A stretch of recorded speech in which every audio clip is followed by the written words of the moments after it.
Today I am making some oat cookies. These are super simple. They are ingredients I hope you've got in the house. And they're all, you know me, they're all about gut health, and that's why I put them together. And they make it just a great little snack if you want to grab a cookie after lunch or something like that. So here we go, let's make them, and I'll explain to you why I love them for your gut especially. In the cookies, there's oats, and there's 90 grams of whole rolled oats. So I just weigh that off. There we go. And there's also, I'm using, instead of wheat flour or other types of flour, I'm using oat flour. And all I did was I took the whole rolled oats and I put them in my blender, my kind of smoothie maker blender, and I blended them until they became flour. And so this is the result. And what I'm doing is I'm putting 130 grams of this, what I call oat flour, in to the mixture. You could use wheat flour if you were fine with eating wheat, or any other type of flour if you wanted to, but I just have oats in my house, and so I put them in the blender and created a flour, which is great. And then I add in some desiccated coconut, just for a bit of texture and taste and a bit of interest. And I'm adding 40 grams of desiccated coconut. 40 grams going in. And in fact, you could just call these oat and coconut cookies if you wanted to, because the coconut flavour comes through before you add any other flavours, so it's quite delicious. So then I'm adding in some maple syrup, which I'm using as the sweetener in this. You could use brown rice syrup, or you could use honey as well. They all work really, really well. I'm using about 90 grams of maple syrup. You want to have just enough in there so they taste a bit sweet, but they're not, these are not super sweet cookies at all. It's just a hint on your tongue of sweetness. And in fact, the spices often help that, to bring that out. Then going to add extra virgin olive oil to these cookies. I'm adding in about 60 grams of extra virgin olive oil. Extra virgin olive oil can withstand heat temperatures up to 210 degrees centigrade safely with cooking without being denatured and damaged at all. So it's a fantastic oil to cook with. So I'm adding in 60 grams there. And then I'm adding in a bit of bicarb soda. So that's often called baking soda, or soda breads and things like that. That's what that is got in it. That's the leavening agent. I'm doing this because I don't want the cookies to be too hard and flat, and so I'm using it to help elevate them so they're a little bit fluffy in the middle. So I'm using that. So I'm going to add in about half a teaspoon of baking soda, not baking powder, and that's half a teaspoon there. And what I'm going to do is I'm going to mix it with a tablespoon of hot water. There we go. And that fizzes up with the this kettle's just boiled. That fizzes up with the boiling water. And then that's it. And then I'm going to add that to my mixture. There we go. And just mix that all together. Put that out of the way before I mix it, because everything will go flying otherwise. There we are.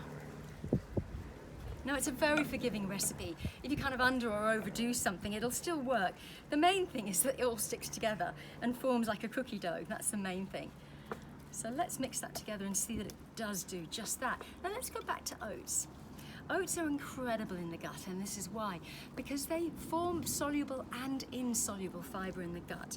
Now, insoluble fibre, you might think of oats as definitely forming, because that's the fibre that it's hard for your body to digest. So, which is good actually, because that means that fibre gets down into your large intestines and helps to create the kind of bolus that's going on there, and helps to slough or almost loofah the lining of your large intestine, and helps to form that bolus, and so therefore helps with bowel movements.